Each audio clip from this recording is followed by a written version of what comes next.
अब तक हमने इस चैप्टर में क्या पढ़ लिया है और आज हम क्या देखने वाले हैं। तो अब तक इस चैप्टर में हम लोगों ने विलीयता के बारे में देखा है बेटा, हेनरी के नियम के बारे में पढ़ा, वाष्प दाब क्या होता है ये देखा, वाष्प दाब को राउल के नियम के आधार पर कैसे उसकी गणना की जाती है इसके बारे में देखा। पिछले क्लास में हम लोगों ने आदर्श और अनादर्श विलयन के बारे में देखा और आज का जो क्लास है, आज का क्लास बहुत इंपॉर्टेंट होने वाला है। आज के क्लास में हम देखने जा रहे हैं बेटा अणु संख्यक गुण।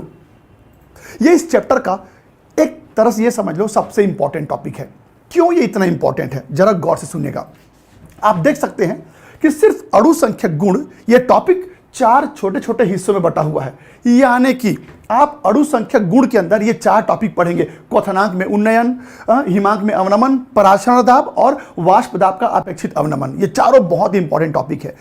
ये कितना इंपॉर्टेंट है आप इसको यूं मान लीजिए कि लगभग आपके एग्जाम में आप जितने बार एग्जाम देंगे, चाहे वो टेस्ट हो, चाहे वो आपके हाफ ईयरली हो, चाहे प्री बोर्ड हो, चाहे एनुअल एग्जाम हो या कोई बड़ा एग्जाम हो, इस टॉपिक के एग्जाम में आने के चांसेस 80% से 100% होता है। मतलब अगर आपने कई बार तो ऐसा भी होता है कि अगर आपने ये टॉपिक पूरा कवर कर लिया तो समझ लीजिए आप इस चैप्टर का 80% हिस्सा कंप्लीट कर लिए। अगर आप सिर्फ इस टॉपिक को अच्छे से कर लेते हो तो यूं समझ लो आपने इस चैप्टर का 80% हिस्सा कंप्लीट कर लिया। मतलब इस चैप्टर में स्कोर करने के चांसेस आपके बहुत हाई हो जाएंगे।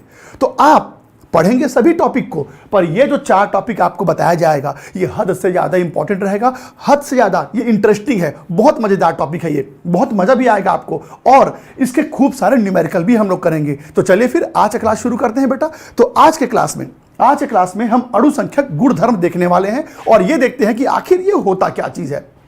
किसी भी विलयन का ये एक बहुत इंपॉर्टेंट प्रॉपर्टी है। याद रखिए अभी हम विलयन चैप्टर पढ़ रहे हैं और ये भी सीख रहे हैं कि जब हम एक विलयन को बनाते हैं, आप सबको मालूम है कि जब एक विलेय और विलायक आपस में मिलते हैं तो एक विलयन बनता है और जैसे एक विलयन बनता है तो हम उस विलयन के गुणधर्म पढ़ रहे हैं। इस पूरे चैप्टर में हम यही तो पढ़ रहे हैं कि कोई भी जो विलयन होता है, कोई भी विलयन जो होता है उसमें किस तरह के प्रॉपर्टीज होते हैं। तो एक विलयन का एक बहुत इंपॉर्टेंट प्रॉपर्टी पाया गया और वह है बेटा अणु संख्यक गुण, जिसे हम कॉलिगेटिव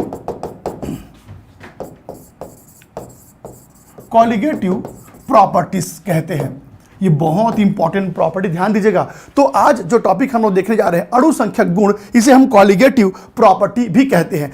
अच्छा, अब इस प्रॉपर्टी का मतलब क्या है? इस प्रॉपर्टी का मतलब क्या है इसको समझने के लिए मैं आपको कुछ साधारण एग्जांपल पहले बताता हूं, फिर आप अपने आप समझ जाएंगे कि आखिर कॉलिगेटिव प्रॉपर्टी यानी अणु संख्यक गुण क्या होता है। तो इस टॉपिक को समझाने से पहले आपके सामने एक सिंपल सा एग्जांपल मैं रखना चाहता हूं। ये देखो, मान लो मेरे पास 3 बर्तन हैं। ये देखो बेटा, मेरे पास 3 कंटेनर है, 3 बर्तन हैं और तीनों कंटेनर के अंदर मैंने ये देखो पानी ले लिया, जल वाटर ले लिया और उसके बाद मैंने क्या किया, तीनों के अंदर अब मैं कोई भी एक विलेय मिला दूंगा, कोई भी एक सॉल्यूट डाल दूंगा। तो कुछ देर के लिए मान लो कि मैंने इसके अंदर कोई भी एक सॉल्यूट डाल दिया। कुछ देर के लिए मान लो मैंने नमक डाल दिया, मैंने इस पर नमक डाल दिया, इसमें भी मैंने नमक डाला है और ये देखो इसके अंदर भी मैंने नमक लिया है और इसके अंदर भी मैंने नमक लिया हुआ है। ये देखो तीनों विलयन के अंदर मैंने नमक डाल दिया, पर फर्क क्या है? तीनों में एक ही प्रकार के विलेय मिले हुए हैं, तीनों में एक ही प्रकार के सॉल्यूट मिले हुए हैं, बस उनकी मात्रा अलग अलग है, उनका क्वांटिटी अलग अलग है। तो बेटा इस पहले वाले में मिलाए गए विलेय के मोल्स कम हैं, इसमें विलेय के मोल्स कम है यानी कि उसकी मात्रा कम है। इसमें विलेय का मात्रा ज्यादा है यानी कि मोलों की संख्या, विलेय के मोलों की संख्या बहुत ज्यादा है। अब तुम मुझे एक बात बताओ, इन तीनों विलयन के कौन कौन से गुणधर्म अलग अलग होंगे? बताइए, इन तीनों के कौन कौन से प्रॉपर्टी अलग अलग होंगे? बता सकते हैं आप? बताइए, इन तीनों विलयन के कौन कौन से गुणधर्म अलग अलग होंगे? सांद्रता, ओके, घनत्व, सही है। और कोई? ओके, वाष्प दाब, सही है। सुनो इधर, अगर मैं इन तीनों कंटेनर को गर्म करूंगा। तो कोई बता सकता है बेटा इन तीनों में से किस में आपको ज्यादा वाष्प बनता हुआ दिखेगा और किस में कम वाष्प बनता हुआ दिखेगा? आपको याद है ना, विलेय डाल देने से वाष्प बनने का क्षमता कम हो जाता है। मैं आपको ऑलरेडी ये पहले पढ़ा चुका हूं कि जब किसी विलयन में विलेय आ जाए तो वाष्प बनने का क्षमता कम हो जाता है। यानी कि इस वाले में विलेय कम है तो इस वाले में आपको ज्यादा वाष्प बनता हुआ दिखेगा बेटा। इस वाले में वाष्प की मात्रा कम होगी और इसमें बहुत कम। तो उस आधार पर हम ये कह सकते हैं कि तीनों में वाष्प दाब अलग अलग पाया जाएगा। तीनों विलयन का वाष्प दाब अलग अलग होगा। तो इन तीनों विलयन का वाष्प दाब यानी कि वेपर प्रेशर तीनों का अलग अलग होगा। तीनों का वाष्प दाब अलग अलग होगा क्योंकि आप देख सकते हैं तीनों में अलग अलग मात्रा में वाष्प बन रहा है। अब तीनों में वाष्प अलग बनेगा तो वाष्प दाब भी अलग अलग होगा। अच्छा, वाष्प दाब तीनों में अलग अलग है, इसके अलावा और क्या अलग होगा? इन तीनों में वाष्प दाब के अलावा और क्या अलग होगा? इन तीनों में और क्या अलग होगा? तो बेटा मैं बता दूं, इन तीनों विलयन का जो क्वथनांक होता है, क्वथनांक यानी कि बॉइलिंग पॉइंट, इन तीनों का क्वथनांक यानी कि बॉइलिंग पॉइंट भी अलग अलग होगा। इन तीनों का जो बॉइलिंग पॉइंट है वो अलग अलग होगा। इसके अलावा इन तीनों विलयन का जो हिमांक होता है यानी कि मेल्टिंग पॉइंट या फ्रीजिंग पॉइंट यानी कि हिमांक, ये भी तीनों का अलग अलग होगा। इन तीनों का हिमांक यानी कि फ्रीजिंग पॉइंट भी अलग अलग होगा। इसके अलावा तीनों का घनत्व, डेंसिटी भी अलग अलग होगा। तीनों का घनत्व भी अलग अलग होगा, वाष्पशीलता भी अलग अलग होगा, इनका विस्कोसिटी भी अलग अलग होगा, इनका रिफ्रैक्टिव इंडेक्स भी अलग अलग होगा, इनका पृष्ठ तनाव यानी कि सरफेस टेंशन भी अलग अलग होगा। तो देखिए, तीन विलयन, तीनों का आयतन बराबर है, तीनों में एक ही टाइप के विलेय मिलाए गए हैं, बस उनकी मात्रा अलग अलग है। तो आपने क्या देखा? ये सब ऐसे गुण हैं जो मिलाए गए पदार्थ के मात्रा पर निर्भर करते हैं। गौर सुनिएगा, ये सब ऐसे गुण हैं जो मिलाए गए विलेय के मात्रा या उसकी मोलों की संख्या पर निर्भर करते हैं। तो गौर से सुनिएगा बेटा, कोई भी ऐसा गुण जो किसी विलयन में उपस्थित विलेय के मोलों की संख्या पर निर्भर करे, किसी विलयन में जो विलेय होता है उसकी मात्रा पर निर्भर करे, कहलाएगा अणुसंख्यक गुण। वो सुन के ही लग रहा बेटा, अणुसंख्यक यानी अणु की संख्या, तो वे सारे गुण जो अणु की संख्या पर डिपेंड करे, अणुओं की संख्या पर निर्भर करे, क्या कहलाएगा? ये अणुसंख्यक गुण कहलाएगा। तो आपको पता है इन तीनों विलयन का वेपर प्रेशर अलग अलग होगा, इन तीनों विलयन का बॉइलिंग पॉइंट अलग अलग होगा, इन तीनों विलयन का फ्रीजिंग पॉइंट अलग अलग होगा, इन तीनों का डेंसिटी यानी कि घनत्व अलग अलग होगा, इन तीनों का विस्कोसिटी अलग अलग होगा, श्यानता जिसको बोलते हैं श्यानता वो अलग अलग होगा। इसके अलावा इनका रिफ्रैक्टिव इंडेक्स अलग अलग होगा, इसके अलावा इनका सरफेस टेंशन यानी पृष्ठ तनाव भी अलग अलग होगा। तो ये सारे प्रॉपर्टीज जो मैंने अभी बताए वो इन तीनों के अलग अलग हैं। क्यों? एक कारण, क्योंकि तीनों में मिलाए गए विलेय की मात्रा अलग अलग है। तो क्या समझे बेटा? वे सारे धर्म गुण, वे सारे प्रॉपर्टी जो विलयन में मिलाए गए विलेय के मात्रा पर निर्भर करे, क्या कहलाएंगे? ये अणुसंख्यक गुण कहलाते हैं बेटा। तो अभी तो मैंने आपको ढेर सारे अणुसंख्यक गुण बताए, vapour pressure, boiling point, freezing point, surface tension, viscosity, density, volatility, ये सारे प्रॉपर्टीज मैंने आपको बताए। पर आपको इतने सारे प्रॉपर्टीज नहीं पढ़ने हैं, तो आपको क्या पढ़ना है? आपको यहां पर क्या पढ़ना है? आपको सिर्फ और सिर्फ ये 4 कॉलिगेटिव प्रॉपर्टी पढ़ना है बेटा। आपको सिर्फ और सिर्फ ये 4 कॉलिगेटिव प्रॉपर्टी पढ़ना है। क्या क्या? क्वथनांक में उन्नयन, हिमांक में अवनमन, परासरण दाब और वाष्प दाब में आपेक्षित अवनमन। तो आपको सिर्फ ये 4 गुण पढ़ने हैं। तो चलिए फिर एक एक करके हम इन सभी अणुसंख्यक गुण को समझने की कोशिश करते हैं। याद रखिए, अब ये चारों अणुसंख्यक गुण हैं और जैसे ही आपने सुना कि ये चारों अणुसंख्यक गुण हैं, अपने आप समझ गए होंगे ये चारों ऐसे गुण हैं जो किस पे निर्भर करेंगे?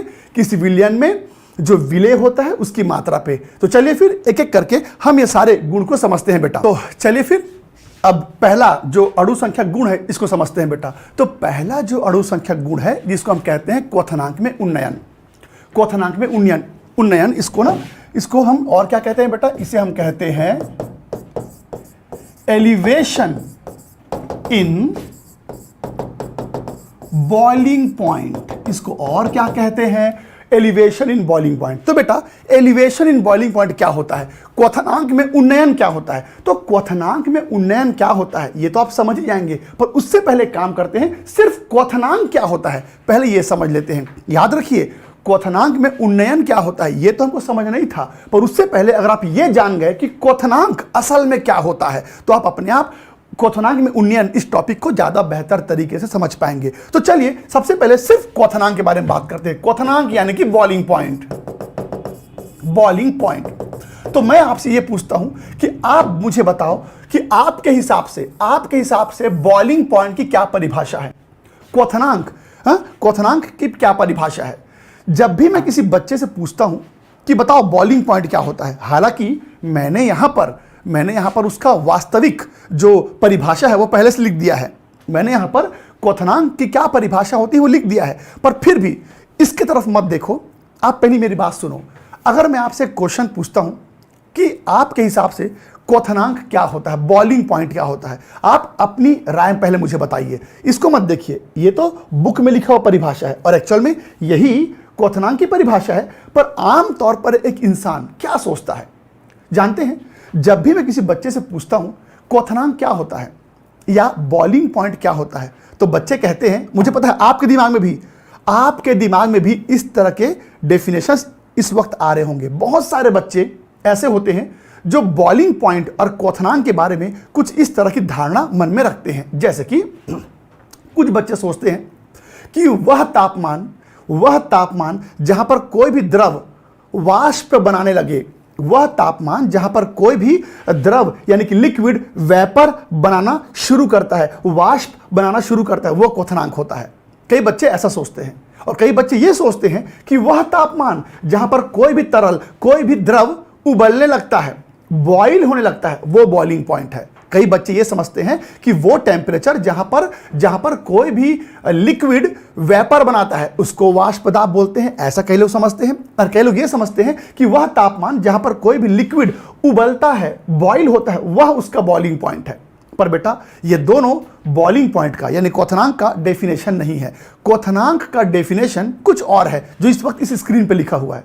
तो ये क्या चीज है? तो इसको समझने से पहले मैं आपको यह बताना चाहता हूं कि आप लोगों के मन में अभी तक क्वथनांक का जो परिभाषा था जो कि गलत था, वो कैसे साबित कर पाऊंगा कि वो गलत था?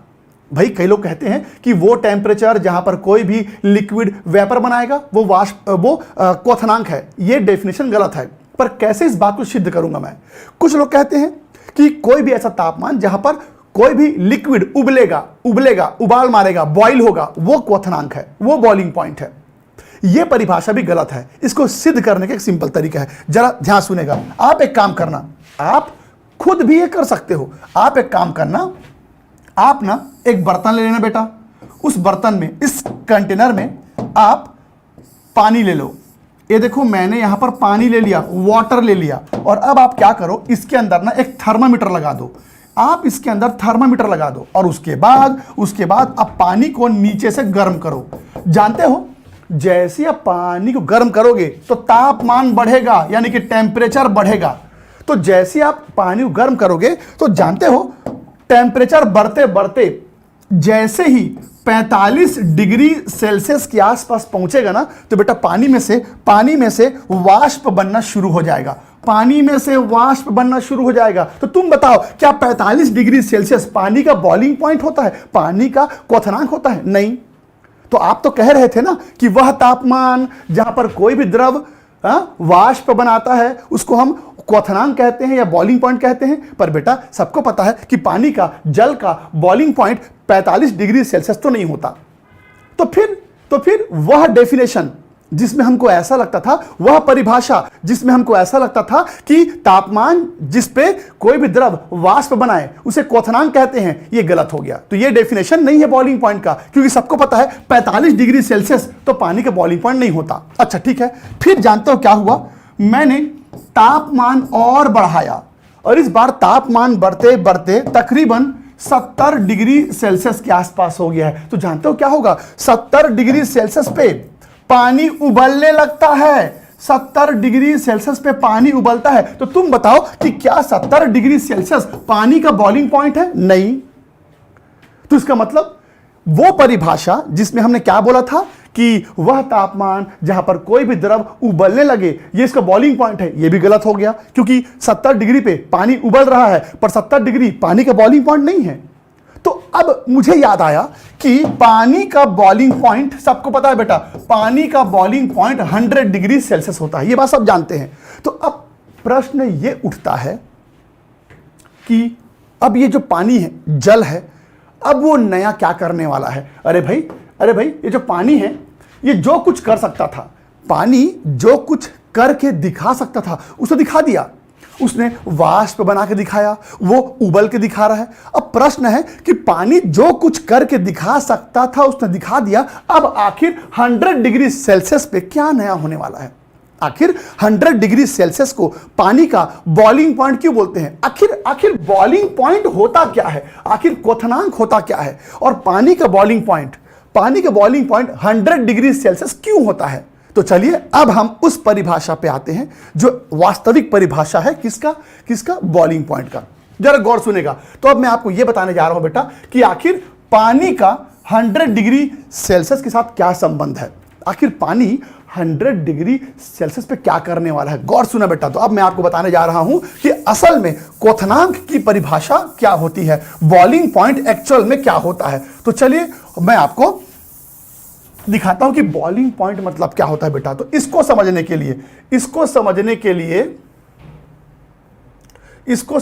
लिए हां, तो यहां देखना, अब मैं क्या करने वाला हूं। गौर सुनिएगा। तो अब मैंने क्या किया, मैंने ये देखो, मैंने एक बर्तन ले लिया। इस बर्तन में वाष्प दाब की गणना करने के लिए मैंने यहां बैरोमीटर लगा दिया। मैंने इसमें बैरोमीटर लगा दिया। अब देखना क्या होता है। अब मैंने इसके अंदर पानी ले लिया, ये देखो, अब मैंने इसके अंदर पानी ले लिया और अब देखना बेटा क्या होने वाला है। मैंने इसके अंदर पानी लिया हुआ है, यानी कि वाटर लिया हुआ है, और अब मैं पानी का तापमान बढ़ाऊंगा। अब देखना नतीजा क्या होगा। तो मान लो अभी पानी का तापमान है 30 डिग्री सेल्सियस। तो गौर से सुनना बेटा, 30 डिग्री सेल्सियस में आप देखेंगे यहां से थोड़ा थोड़ा वाष्प बनेगा। यहां पर आपको थोड़ा थोड़ा वाष्प बनता हुआ दिखेगा, और वाष्प बनेगा तो वाष्प दाब भी बढ़ेगा। तो मान लो 30 डिग्री सेल्सियस में थोड़ा सा वाष्प बना, और यहां पर मान लो कि वाष्प दाब 200 mm दिखा रहा है। इस वक्त पानी का वाष्प दाब कितना है? 200 mm। अब मैं तापमान और बढ़ाऊंगा। अब मैंने तापमान बढ़ा के 50 डिग्री सेल्सियस कर दिया। अब आप देखेंगे यह और वाष्प बन रहा है, तो अंदर का वाष्प दाब बढ़ेगा। तो वाष्प दाब बढ़ते बढ़ते 400 mm हो गया। अब बेटा मैं तापमान और बढ़ाते जा रहा हूं। मैंने 70 डिग्री सेल्सियस कर दिया और वाष्पीकरण हो रहा है, वाष्पन हो रहा है, और यहां पर वाष्प बन रहे हैं। अंदर का वाष्प दाब बढ़ता ही जा रहा है। वाष्प दाब बढ़ते बढ़ते मान लीजिए 700 डिग्री सेल्सियस, माफ कीजिए 700 mm हो गया, 700 mm हो गया। तो जैसे जैसे तापमान बढ़ता जा रहा है, वाष्प दाब का जो मान है वो भी बढ़ते जा रहा है। और जानते हो क्या होगा, जब आप तापमान बढ़ाते जाओगे तो तापमान बढ़ता जाएगा। एक समय ऐसा आएगा कि ये जो वाष्प दाब है, जानते हो इसका मान कितना हो जाएगा? इसका मान हो जाएगा बेटा 760 mm, जिसको हम और क्या बोलते हैं? 180 m। 180 m मतलब क्या होता है? वायुमंडलीय दाब। हाँ जी, 760 mm को क्या बोलते हैं बेटा? वायुमंडलीय दाब, यानी कि एटमॉस्फेरिक प्रेशर। तो आपने क्या देखा जैसे जैसे तापमान बढ़ने लगा तो वाष्प दाब बढ़ने लगा, और वाष्प दाब बढ़ते बढ़ते बढ़ते एक समय ऐसा होगा कि वो 760 में आ जाएगा। वो कहां पहुंच जाएगा बेटा? 760 पे। और जानते हो, जैसे ही पानी का वाष्प दाब 760 mm पे पहुंचेगा तो ध्यान दोगे तो पता चलेगा कि तापमान हो चुका होगा 100 डिग्री सेल्सियस। 100 degree Celsius. तो तुम बताओ, सबको पता है कि 100 डिग्री सेल्सियस पानी का बॉइलिंग पॉइंट है। सबको पता है 100 डिग्री सेल्सियस पानी का बॉइलिंग पॉइंट है। तो अब तुम बताओ, पानी ने यानी कि जल ने 100 डिग्री सेल्सियस पे क्या करके दिखाया? तो बेटा 100 डिग्री सेल्सियस पे पानी ने इतना वाष्प बना दिया कि उसका वाष्प दाब किसके बराबर हो गया? वायुमंडलीय दाब के बराबर, यानी कि एटमॉस्फेरिक प्रेशर के बराबर। तो अगर तुमसे पूछेगा कि आखिर बॉइलिंग पॉइंट क्या होता है, तो तुम कहना बॉइलिंग पॉइंट वह तापमान होता है, बॉइलिंग पॉइंट वह तापमान होता है जहां पर किसी भी द्रव का वाष्प दाब किसके बराबर हो जाता है? वायुमंडलीय दाब के बराबर। तो उसी तापमान को हम उस द्रव का बॉइलिंग पॉइंट यानी क्वथनांक कहते हैं। तो एक बार फिर से रिपीट कर दूं, कोई तुमसे पूछेगा बॉइलिंग पॉइंट क्या है, क्वथनांक क्या है, तो तुम कहना क्वथनांक वह तापमान होता है जहां पर किसी भी द्रव का वाष्प दाब किसके बराबर हो जाता है? वायुमंडलीय दाब के बराबर। और यहां ऊपर में जो परिभाषा लिखी हुई है, कुछ देर पहले मैंने आपको यह परिभाषा दिखाया था। देखो बेटा, यहां पर ध्यान से देखिए, यहां पर वही लिखा हुआ है जो हमने कुछ देर पहले बात किया था। देखो, किसी द्रव का क्वथनांक वह ताप है जिस पर द्रव का वाष्प दाब वायुमंडलीय दाब के तुल्य हो जाए, यानी कि उसके बराबर हो जाए। तो चलिए एक बार फिर से रिपीट करता हूं, वाष्प दाब कितना मायने रखता है इसको आप समझ रहे हो। जब मैंने आपको वाष्प दाब पढ़ाया था आज से कुछ क्लासेस पहले, मैंने उसी दिन बोल दिया था कि वाष्प दाब सुनने से बड़ा सरल एक फिनोमिना लगता है, पर बेटा वाष्प दाब इतना इंपॉर्टेंट टॉपिक है कि वो आगे चल के सारे टॉपिक को कंट्रोल करेगा। ये मैं आपको पहले ही बता चुका था, और आप देख सकते हैं यहां पर भी वाष्प दाब का कितना इंपॉर्टेंट रोल है। तो चलिए एक बार फिर से आखिरी बार रिपीट कर दूं कि क्वथनांक क्या होता है। क्वथनांक वह तापमान होता है जहां पर किसी भी द्रव का जो वाष्प दाब है वो वायुमंडलीय दाब के बराबर हो जाता है। यानी कि आप कह सकते हैं बेटा, the temperature at which vapour pressure of a liquid becomes equal to the atmospheric pressure. Atmospheric pressure के जब वो इक्वल हो जाए तो उसी को क्वथनांक कहते हैं। अच्छा जी, तो अभी जो मैंने आपको ये जो एग्जाम्पल बताया था, इसी को चलो अब मैं आपको ना एक ग्राफ के मदद से समझा के दिखाता हूं। इसी को चलो बेटा एक ग्राफ से समझते हैं। इसी को चलो एक ग्राफ के मदद से समझते हैं। इस ग्राफ में एक तरफ मैंने ले लिया वेपर प्रेशर यानी कि वाष्प दाब, और एक तरफ मैंने ले लिया तापमान यानी कि टेम्परेचर।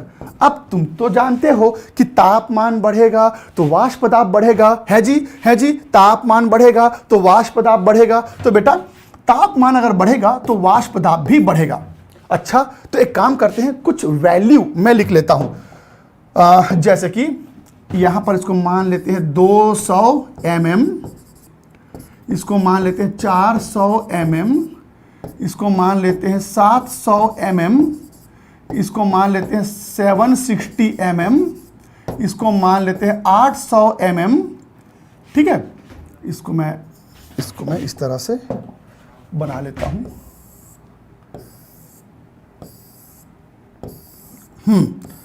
अच्छा, अब देखो इस तरफ मैं कुछ तापमान के वैल्यू ले लेता हूं, जैसे कि 25 degree Celsius, 60 degree Celsius, 90 degree Celsius, 100 degree Celsius, 110 degree Celsius etcetera. और अब देखना मैं क्या करने वाला हूं, जो चीज मैंने यहां पर किया अब उसी चीज को मैं ग्राफ में बना के दिखाता हूं। मैंने क्या बोला था, जब तापमान बढ़ता है तो वाष्प दाब बढ़ता है, और जब वाष्प दाब 760 हो जाए तो जिस तापमान पर वाष्प दाब 760 होगा वही तापमान क्वथनांक कहलाता है। तो बेटा चलो अब इसी को हम ग्राफ से समझते हैं। ये बताओ, मैंने उदाहरण के तौर पे क्या लिया था, वाटर लिया था, तो यहां भी मैं वाटर ले लेता हूं, यहां पर भी मैं वाटर यानी कि जल को ले लेता हूं। अब तुम मुझे एक बात बताओ कि अगर मैं तापमान बढ़ाऊंगा तो वाष्प दाब बढ़ेगा, अगर मैं तापमान बढ़ाऊंगा तो वाष्प दाब बढ़ेगा। अब देखना क्या होता है, अब मैं यहां से तापमान बढ़ाऊंगा तो जैसे तापमान बढ़ेगा बेटा तो वाष्प दाब भी आपको बढ़ता हुआ दिखेगा। तो गौर सुनेंगे, गौर सुनेंगे, यहां कैसे कर रहा हूं मैं, ये देखिए तापमान बढ़ता जा रहा है, तापमान बढ़ता जा रहा है तो वाष्प दाब भी बढ़ता जा रहा है। आप देख सकते हैं जैसे जैसे तापमान बढ़ रहा है तो वाष्प दाब भी बढ़ रहा है। पर क्या तुमने एक चीज नोटिस किया, पर क्या तुमने एक चीज नोटिस किया कि वाष्प दाब बढ़ते बढ़ते एक समय 760 के बराबर हो गया, वाष्प दाब बढ़ते बढ़ते 760 तक पहुंच गया। और जिस समय वाष्प दाब 760 पहुंचा था उस समय तापमान कितना था, 100 डिग्री सेल्सियस। कितना था, 100 डिग्री सेल्सियस। तो बेटा क्या समझे, क्या समझे, 100 डिग्री सेल्सियस सबको पता है, 100 डिग्री सेल्सियस जल का क्वथनांक है। और आप बताओ 100 डिग्री सेल्सियस पे क्या हुआ, तो तुम कहोगे 100 डिग्री सेल्सियस वह तापमान है जहां पर किसी भी पदार्थ का वाष्प दाब किसके इक्वल हो जाता है, एटमॉस्फेरिक प्रेशर के, यानी कि 1 atm के, वायुमंडल दाब के। तो मैंने अभी अभी आपको क्या परिभाषा बताया था, तो जिस परिभाषा को मैंने इस डायग्राम के मदद से समझाया था, अब उसी परिभाषा को मैं ग्राफ में समझा रहा हूं। क्या चीज, तो मैंने यहां पर क्या बोला था, वह तापमान जहां पर किसी भी द्रव का वाष्प दाब 760 में आ जाए वह क्वथनांक कहलाता है। और यहां भी मैं वही कह रहा हूं, क्या बोल रहा हूं बेटा, वह तापमान जहां किसी भी द्रव का वाष्प दाब किसके बराबर, 760 के बराबर हो जाए, 760 के बराबर हो जाए, उसी तापमान को क्या बोलते हैं बेटा, क्वथनांक बोलते हैं। तो चलिए, हम अक्सर सुनते हैं कि क्वथनांक क्या है, अक्सर सुनते हैं क्वथनांक क्या है, तो यही डेफिनेशन आपको दिमाग में रखना है। चलो ठीक है, अब मैं ये तो जान गया कि क्वथनांक क्या होता है, पर मुझे सिर्फ क्वथनांक नहीं पढ़ना है, मुझे क्वथनांक में उन्नयन पढ़ना है। तो एक काम कीजिए, सबसे पहले आप इसका एक स्क्रीनशॉट ले लीजिए, फिर आगे बढ़ते हैं बेटा।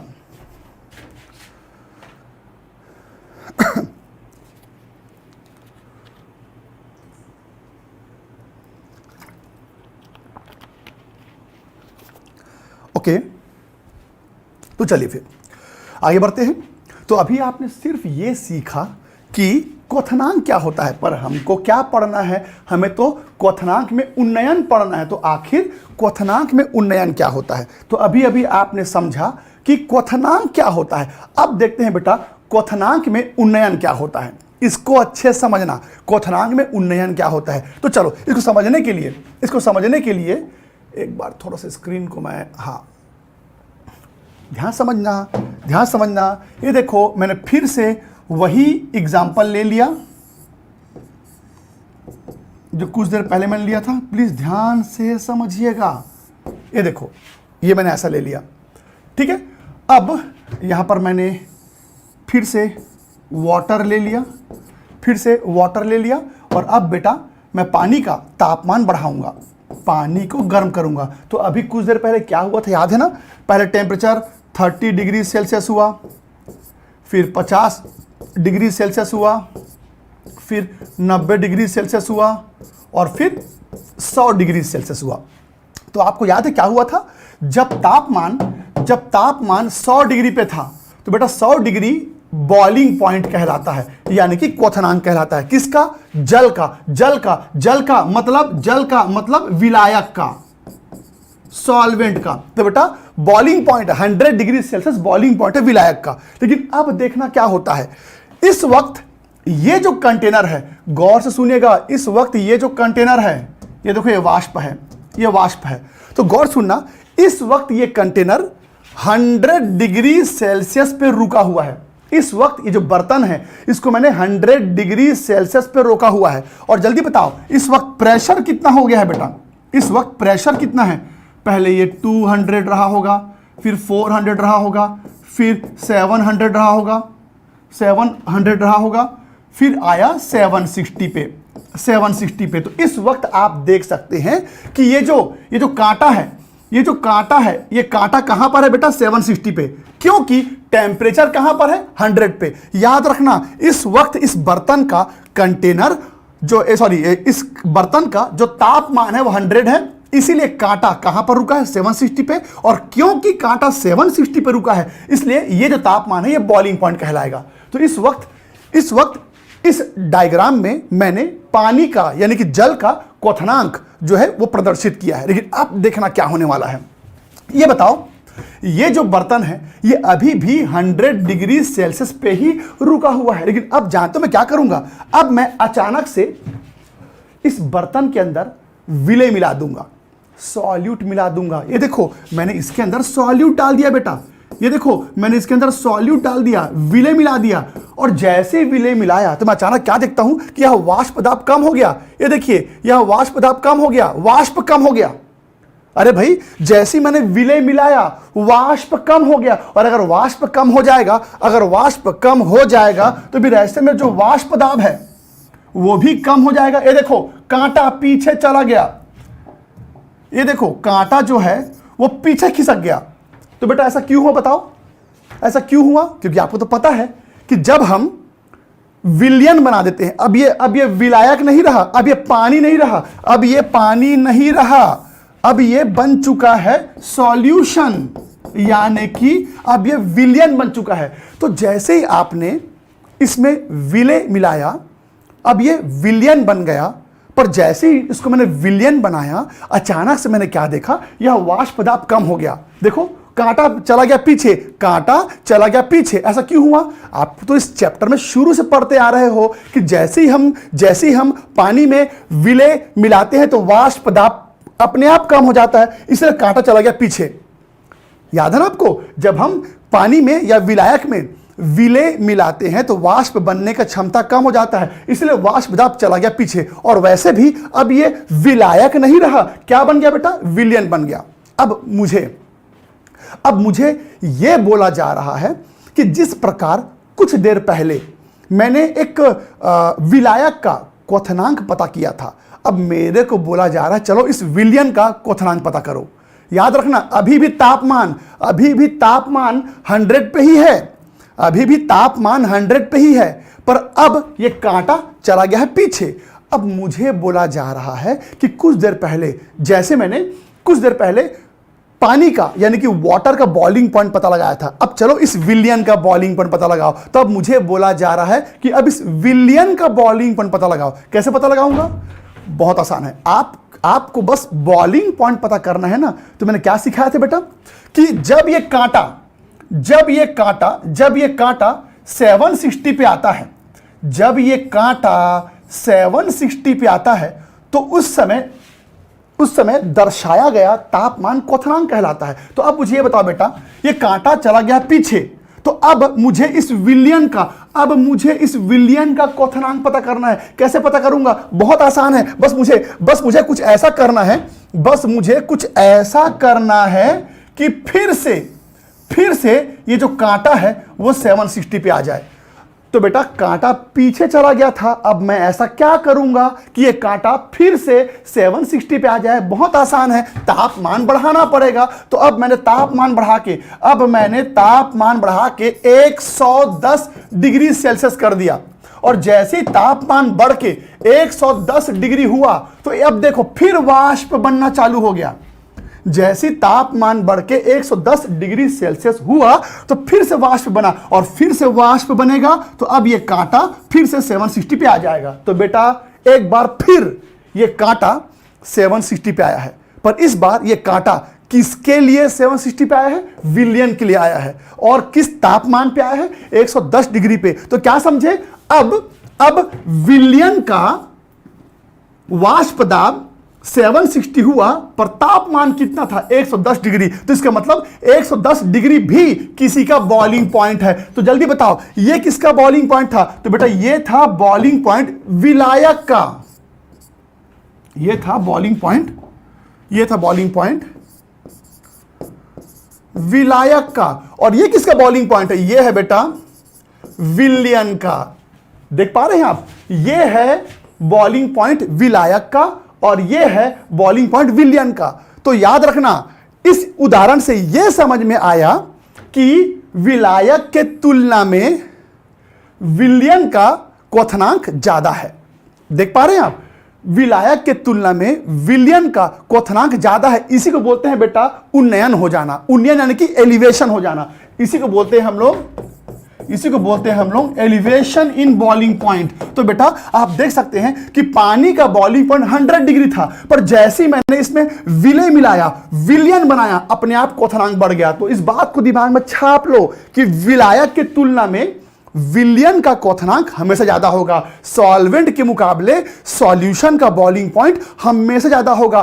पानी के मुकाबले चाय का बॉइलिंग पॉइंट ज्यादा होगा।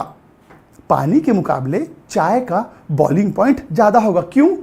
क्योंकि पानी तो विलायक है, पर चाय में विलय मिला हुआ है और उसको आपने क्या बना रखा है? विलयन। चाय एक विलयन है और मैंने अभी भी क्या बताया? विलयन का क्वथनांक हमेशा ज्यादा होता है। किसके मुकाबले? विलायक के मुकाबले। तो बेटा जब विलायक की तुलना में विलयन का क्वथनांक ज्यादा हो जाए तो इसी को बोलते हैं क्वथनांक में उन्नयन हो गया, यानी कि एलिवेशन हो गया, एलिवेशन हो गया। और मैं आपको बता दूं यहां पर विलायक का जो क्वथनांक होता है इसे T0B से दर्शाते हैं, T0B से दर्शाते हैं, और जो विलयन का क्वथनांक है इसे TB से दर्शाते हैं। और इन दोनों के बीच जो अंतर होता है, इन दोनों के बीच, अच्छा इस वक्त इन दोनों में कितना अंतर है बेटा? 10 डिग्री सेल्सियस। तो इस वक्त इन दोनों में 10 डिग्री सेल्सियस का अंतर है। तो ये जो 10 डिग्री सेल्सियस होता है इसी को हम बोलते हैं बेटा डेल्टा टीबी। ध्यान देंगे, इसी को हम बोलते हैं डेल्टा टीबी, डेल्टा टीबी, जिसको हम कहते हैं क्वथनांक में उन्नयन, जिसे हम कहते हैं क्वथनांक में उन्नयन। तो गौर से सुनिएगा, इस टॉपिक से हमको यह समझ में आया कि विलायक के तुलना में विलयन का क्वथनांक ज्यादा होता है, और जब क्वथनांक बढ़ जाए तो उसी को बोलते हैं उन्नयन हो गया। और क्वथनांक, इन दोनों के क्वथनांक में जो अंतर है उसी को बोलते हैं बेटा उन्नयन होना। ये देखो मैंने परिभाषा में यहां लिखा हुआ है, मैंने परिभाषा में लिखा हुआ है, क्या लिखा हुआ है? मैंने लिखा हुआ है कि विलयन और विलायक, है ना, विलयन और विलायक के क्वथनांकों में जो अंतर होता है, ये देखो उसी को हम क्या बोलते हैं बेटा? क्वथनांक का उन्नयन कहते हैं, क्वथनांक में उन्नयन कहते हैं। तो आप देख सकते हैं कि यहां पर T0B किसका क्वथनांक था? जल का यानी विलायक का। और TB किसका क्वथनांक है? विलयन का। और इन दोनों के बीच जो अंतर होगा उसको डेल्टा टीबी से दर्शाते हैं, और इस डेल्टा टीबी को ही हम क्वथनांक में उन्नयन कहते हैं, यानी कि एलिवेशन इन बॉइलिंग पॉइंट कहते हैं। तो इस टॉपिक से हमने सिर्फ यह समझा कि विलायक के तुलना में विलयन का क्वथनांक हमेशा ज्यादा होता है। पानी के मुकाबले चाय का बॉइलिंग पॉइंट हमेशा ज्यादा होगा। अच्छा, अब तुम इसी चीज को चलो ग्राफ के मदद से समझो, इसी चीज को एक ग्राफ के हेल्प से समझते हैं। तो इसका एक स्क्रीनशॉट लीजिए, फिर मैं आगे बताता हूं बेटा। इसका एक स्क्रीनशॉट लेंगे।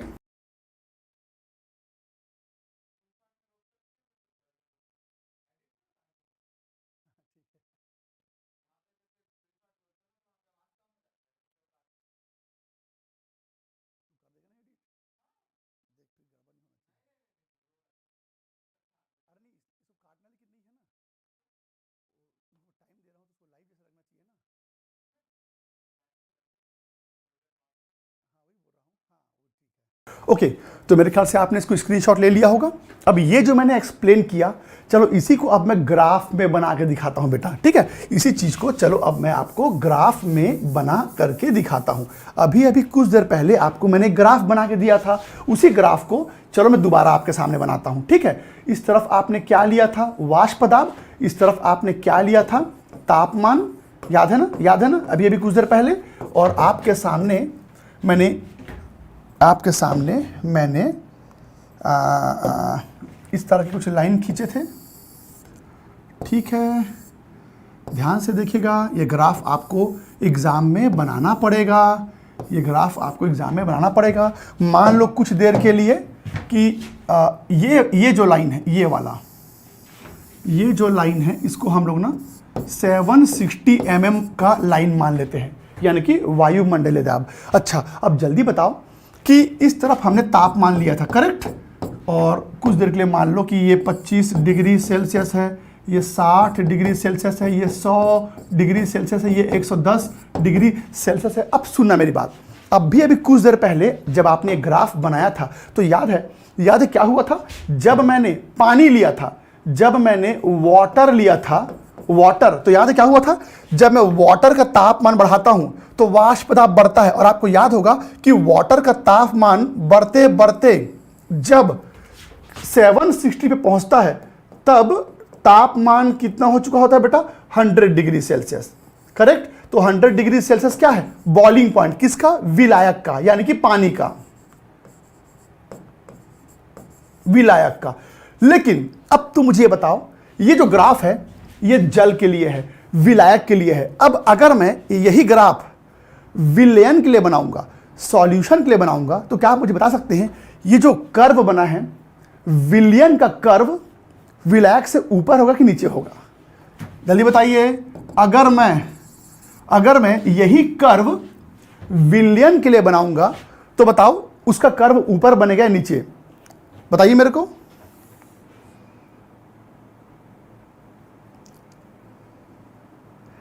हाँ, नीचे बनेगा, नीचे बनेगा, नीचे बनेगा। अगर आप विलयन का कर्व बनाएंगे तो बेटा विलयन का कर्व नीचे बनेगा। क्यों क्यों क्यों? आपको तो पता है ना कि विलायक के तुलना में विलयन का वाष्प दाब नीचे रहता है। शुरू से पढ़ते आ रहा आप इस चैप्टर में, याद है ना, विलायक के तुलना में विलयन का वाष्प दाब नीचे रहता है। हम शुरू से पढ़ रहे इस बात को। तो अब तुम मुझे बताओ कि अगर पानी यानी विलायक का वाष्प दाब यहां से शुरू हुआ होगा तो बेटा विलयन का वाष्प दाब उसके नीचे से शुरू होगा, क्योंकि विलयन का वाष्प दाब पानी के वाष्प दाब से कम होता है। अब क्योंकि विलयन का वाष्प दाब नीचे है, और अगर मैं विलयन को गर्म करूंगा तो बेटा गर्म करने से इसके वाष्प दाब को 760 तक पहुंचाने के लिए मुझे तापमान ज्यादा देना पड़ेगा, तकरीबन 110 डिग्री। तो आपने क्या देखा, 110 डिग्री भी किसी का बॉइलिंग पॉइंट है, पर किसका बॉइलिंग पॉइंट है, विलयन का। तो जो चीज मैंने यहां पर बोला था अब वही चीज यहां पर बोलूंगा। क्या बोलूंगा कि विलायक के तुलना में विलयन का क्वथनांक ज्यादा होता है। यहां पर भी मैं वही कहूंगा, क्या, विलायक के तुलना में विलयन का क्वथनांक ज्यादा होता है। देख लो, ये 100 डिग्री था, वो 110 डिग्री है। तो याद रखिएगा विलयन का वाष्प दाब नीचे होने के कारण, विलयन का वाष्प दाब नीचे होने के कारण उसका क्वथनांक ज्यादा हो जाता है बेटा। तो अभी कुछ देर पहले मैंने आपको बताया था कि विलायक के क्वथनांक को T0B से दर्शाएंगे, T0B से, और विलयन के क्वथनांक को TB से, और इन दोनों के बीच जो अंतर होगा उसको डेल्टा TB से दर्शाएंगे, और इसी को बोलते हैं बेटा क्वथनांक में उन्नयन। तो आखिरी बार अब रिपीट करता हूं, याद रखना इस ग्राफ के मदद से बस मैं ये सिखाना चाहता हूं कि विलायक के क्वथनांक के मुकाबले विलयन का क्वथनांक हमेशा ज्यादा होता है, और विलायक और विलयन के क्वथनांक में जो अंतर होता है उसी को हम क्या बोलते हैं बेटा, क्वथनांक में उन्नयन कहते हैं। तो चलिए इस ग्राफ का स्क्रीनशॉट ले लेंगे प्लीज।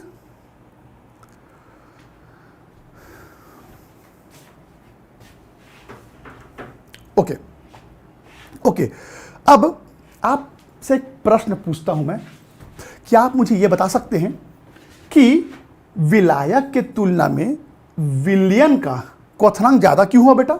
ज्यादा क्यों हुआ? क्योंकि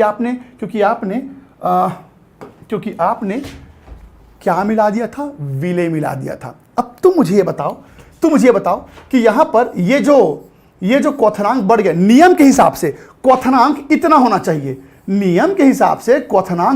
चाहिए, वो बढ़ के इतना हो गया क्योंकि आपने विलय मिला दिया। अब तुम मुझे बताओ कि ऐसा क्या करूंगा कि ये अंतर और बढ़ जाएगा? मुझे बताओ, मैं ऐसा क्या करूंगा कि ये अंतर और बढ़ जाएगा? जल्दी बताइए, ये अंतर क्या करने पर बढ़ जाएगा? डेल टीबी का मान बढ़ता जा रहा है। नियम के हिसाब से क्वथनांक का जो जल का विलायक का जो क्वथनांक है वो इतना है और विलयन का इतना है, पर धीरे धीरे ये जो डिफरेंस है, जो अंतर है वो बढ़ता जा रहा है। तो तुम मुझे बताओ, मैं ऐसा क्या करूंगा कि डेल टीबी का मान, यानी कि ये जो अंतर है वो बढ़ता जाए। ऐसा क्या करूंगा कि ये जो अंतर है वो बढ़ता जाए? विलय मिलाएंगे। तो जितना ज्यादा विलय मिलाएंगे डेल टीबी का मान, यानी कि उन्नयन बढ़ता जाएगा। और भूलेंगे नहीं, अभी आप क्या पढ़ रहे हैं, अणु संख्यक गुण। भूलेंगे नहीं, अभी आप अणु संख्यक गुण पढ़ रहे हैं। और अणु संख्यक गुण क्या होता है? जो मिलाए गए जो मिलाए गए विलेय की मात्रा पर निर्भर करते हैं। तो बेटा जितना ज्यादा विलेय मिलाऊंगा डेल टीबी बढ़ता ही जा रहा है, डेल्टा टीबी बढ़ता ही जा रहा है। तो मैं कह सकता हूं ना कि डेल्टा टीबी जो है वो मिलाए गए विलेय के मात्रा पर निर्भर कर रहा है। मतलब ये एक अणु संख्यक गुण है, ये एक अणु संख्यक गुण है। तो इसका मतलब यह हुआ जितना ज्यादा मात्रा में आप विलेय मिलाओगे डेल टीबी का मान उतना ही बढ़ता जाएगा। तो क्या मैं यहां पर ऐसा कह सकता हूं कि डेल्टा टीबी का मान समानुपाती होगा किसके विलेय के मात्रा पे, विलेय के मोल यानी कि मात्रा, मोल। तो क्या समझे बेटा, विलेय की मात्रा जितनी ज्यादा होगी डेल टीबी का मान उतना ही ज्यादा होगा। और मैं आपको ये बता दूं कि विलेय के मात्रा को हम मोल प्रभाज से नापेंगे, विलेय के मात्रा को मोल प्रभाज से नापेंगे। तो यहां पर लिखूंगा डेल्टा टीबी समानुपाती है एक्स बी के। बेटा एक्स बी का मतलब होता है विलेय का मात्रा यानी कि विलेय का मोल। अच्छा मैं आपको एक बात बता दूं, इस पूरे चैप्टर में जब भी मैं बी लिखूंगा तो बेटा बी मतलब होगा विलायक यानी कि सॉल्वेंट। और जब एक मिनट क्षमा चाहूंगा, जब भी मैं जब भी मैं बी लिखता हूं ना तो बी मतलब होगा बेटा विलेय यानी कि सॉल्यूट। और जब भी मैं ए लिखूंगा तो इसका मतलब होगा विलायक यानी कि सॉल्वेंट। ये नोटेशन है ए बी, जो लिखा गया है ना, ये आपके सिलेबस में, आपके बुक में यही नोटेशन दिया रहता है, इसलिए मैंने बता दिया। तो बेटा यहां देखो मैंने बी लिखा है, बी मतलब विलेय और एक्स मतलब मोल प्रभाज। तो ध्यान देना इसका यह मतलब है किसी भी विलयन का जो क्वथनांक में उन्नयन होता है वो विलेय के मात्रा पे डिपेंड करता है, यानी कि विलेय के मोल पे डिपेंड करता है। अच्छा जी, अब इस सूत्र को आगे बढ़ाऊं बेटा, तो यहां पर एक स्थिरांक दूंगा, स्थिरांक के तौर पर मैंने k लिख दिया ऐसा। अब इसी इक्वेशन को मैं ऐसे भी लिख सकता हूं। ये बताओ इसका मतलब क्या होता है बेटा, इसका मतलब होता है विलेय की मात्रा, विलेय का मोल प्रभाज, विलेय का मोल प्रभाज। अब मोल प्रभाज कैसे निकालते हैं, विलेय के मोलों की संख्या और विलायक की मोलों की संख्या, ऐसे लिखते हैं ना। मैं आपको मोल प्रभाज पहले भी सिखा चुका हूं कैसे निकालते हैं। अच्छा अब एक प्रश्न मैं आपसे पूछता हूं, अगर मैं आपसे कहूंगा आप अपने घर के अंदर जाओ और मेरे लिए एक गिलास पानी लेके आओ और उसमें शक्कर घोल के लाना, शुगर घोल के लाना। तो अगर मैं तुमको कहूंगा कि तुम मेरे लिए एक गिलास पानी लाओ उसमें शक्कर घोल के लाना, तो आप में से कितने लोग ऐसे हैं जो एक गिलास पानी में आधा गिलास शक्कर घोल के लाएगा? कोई नहीं ऐसा करेगा। जबकि आपको नहीं पता मैं आपसे क्यों पानी मांग रहा हूं। आपको मैंने नहीं बताया कि उस पानी का मुझे करना क्या है, बस मैंने बोल दिया कि आप मुझे एक गिलास पानी दो और उसमें शक्कर घोल के दो। पर कोई ऐसा नहीं करेगा कि एक गिलास पानी में आधा गिलास शक्कर घोल के देगा। अच्छा कोई ऐसा करेगा क्या कि एक गिलास पानी में आधा का आधा गिलास शक्कर देगा? ऐसा भी कोई नहीं करेगा। तो जबकि आपको पता ही नहीं कि मैं क्यों मांग रहा हूं, फिर भी आप क्या करोगे, एक गिलास पानी लोगे और थोड़ा सा शक्कर लोगे, 1 चम्मच या 2 चम्मच। तो इसका यह मतलब निकला कि ये एक यूनिवर्सल कॉन्सेप्ट है, कि बेटा हमेशा विलायक के तुलना में विलेय की मात्रा हमेशा कम होती है।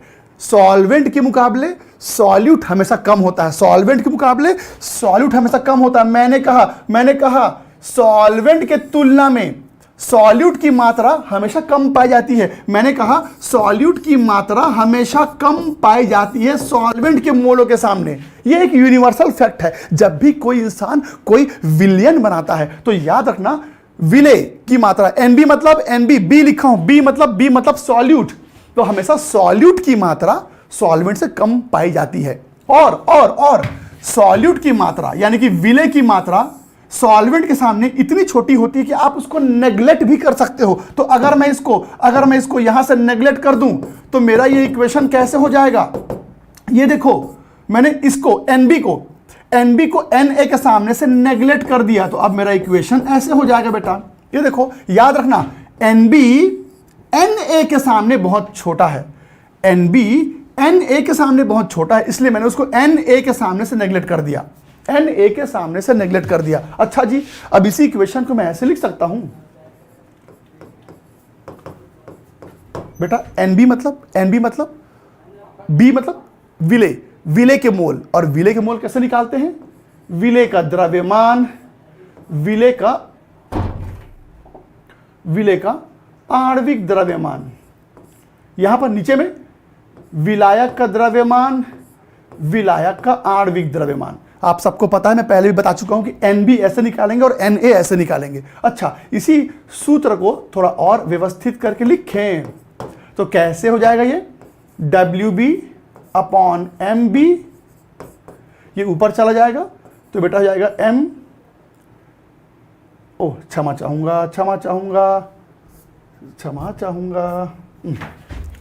एक मिनट, ओहो एक मिनट, फिर से लिख देता हूं इसको मैं, कभी कभी त्रुटियां हो जाती है भाई। हाँ, तो इसी को मैं कैसे लिखूंगा बेटा? इस सूत्र को कैसे लिखूंगा? डेल TB के ऊपर क्या लिखा है? NB मतलब सॉल्यूट का वेट, सॉल्यूट का मॉलिक्यूलर वेट, और नीचे लिखा है Na यानी कि सॉल्वेंट का वेट और सॉल्वेंट का मॉलिक्यूलर वेट। अब इसी को थोड़ा सिस्टमेटिक करके लिखूंगा, व्यवस्थित करके लिखूंगा तो ये ऐसे हो जाएगा। ऊपर क्या है बेटा? WB अपॉन MB, और नीचे क्या आ जाएगा? MA upon WA। इसी इक्वेशन को मैंने ऐसे लिख दिया। अब गौर सुनो, ये बताओ, आप लोग कक्षा 11वीं में मोलरता, नॉर्मलता पढ़े होगे, है ना? कक्षा 11वीं में मोलरता पढ़े, तो आपको याद है मोललता जिसे छोटे m से दर्शाते हैं। किसी को याद है बेटा मोललता का क्या सूत्र था?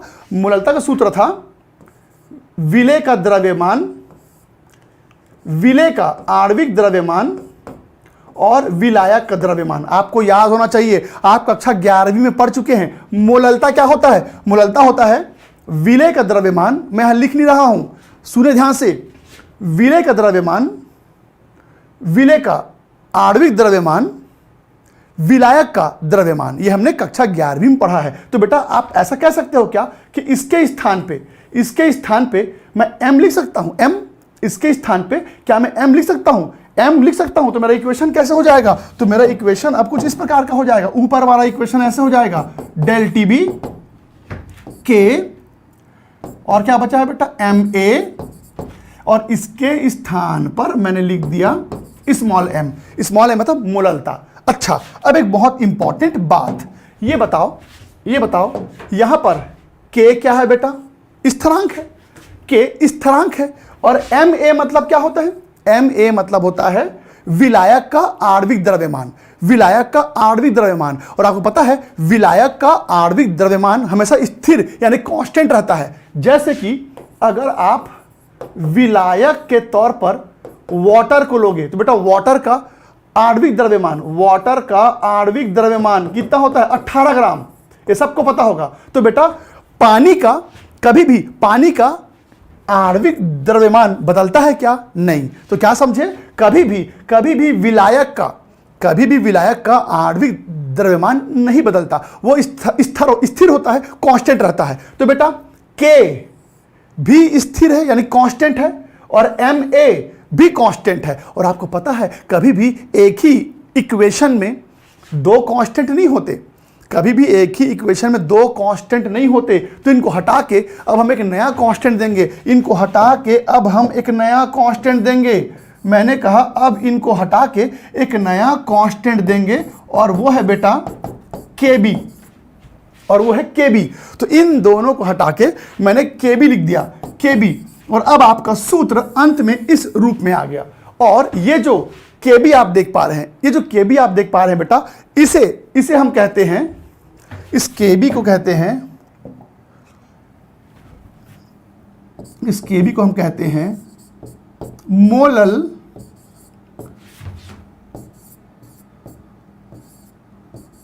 क्वथनांक स्थिरांक।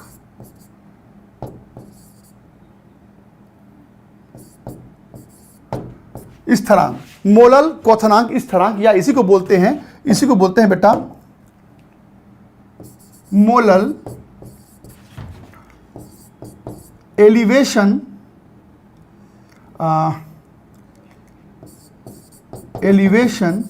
कांस्टेंट। ये अलग अलग विलायक के लिए इसका मान अलग अलग होता है। अलग अलग विलायक के लिए इसका जो मान है वो अलग अलग होता है। तो अंत में ये इक्वेशन हमारे सामने आया। अब मैं आपको एक बात बता दूं बेटा, केबी जिसको आप मोलल एलिवेशन कांस्टेंट कहते हैं, केबी एक स्थिरांक है। और आपको तो पता होना चाहिए बेटा कि जब भी कोई स्थिरांक हटता है तो समानुपाती का चिन्ह आ जाता है। तो अंत में यह सूत्र हमारे सामने आया, जो क्या बता रहा है, किसी भी विलयन का क्वथनांक में जो उन्नयन होता है ये उस विलयन के मोललता के समानुपाती होता है। यानी कि जिस विलयन का मोललता ज्यादा होगा उसका डेल्टा टीबी यानी कि उन्नयन का मान भी ज्यादा होगा। जिस विलयन का मोललता ज्यादा होता है उस विलयन का डेल टीबी यानी कि उन्नयन का मान भी ज्यादा होता है। तो ये जो डेरिवेशन मैंने यहां लिखा है, ये डेरिवेशन बहुत ज्यादा एग्जाम में नहीं आता। अब थोड़ा सा हैंड राइटिंग खराब है तो प्लीज़ बीच बीच में मुझसे मत पूछे कि सर आपने ये क्या लिखा है। ज़्यादा अच्छा है, एक छोटा सा सलाह दूंगा, आप वीडियो को ना बेटा एक बार दोबारा रिकेप करके देख लो कि मैं यहाँ पर क्या क्या लिख रहा हूँ। डेरिवेशन इसको रटना नहीं है, बस मैं समझाने की कोशिश कर रहा हूँ कि हर स्टेप एक के बाद एक कैसे आया। तो आप डेरिवेशन पे ज़्यादा परेशान मत होइए, डेरिवेशन बहुत एग्जाम में कम पूछता है, हमको तो इसका न्यूमेरिकल करना है। तो न्यूमेरिकल करने के लिए ये सब सूत्र जो है वो हमारे काम आएगा। तो इस पूरे टॉपिक से अगर मैं एक निष्कर्ष निकालूं तो क्या सीखा आज आप लोगों ने?